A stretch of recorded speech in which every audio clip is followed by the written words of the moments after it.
আসসালামু আলাইকুম রহমতুল্লাহি ওবরাকাতু। 1 মিনিটের আমল।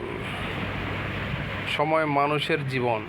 সময়কে কখনো অপচয় হতে বা অকাজে নষ্ট হতে দেওয়ার মতো নয়। প্রজ্ঞাবান ও বুদ্ধিমান সেই ব্যক্তি যে তার সময়ের সদ্ব্যবহার করে।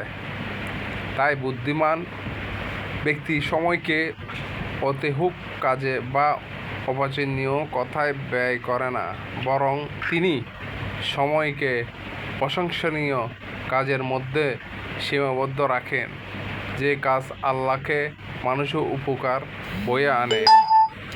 জীবনের প্রতিটি মিনিট আপনি একটি করে প্রস্তর আবর্তন করতে পারেন, যা আপনার মর্যাদার ভবনকে উৎসর্গিত করবে এবং যা দিয়ে আপনার জাতি সর্বজ্ঞমতি হতে পারে। 1 মিনিটের আমল।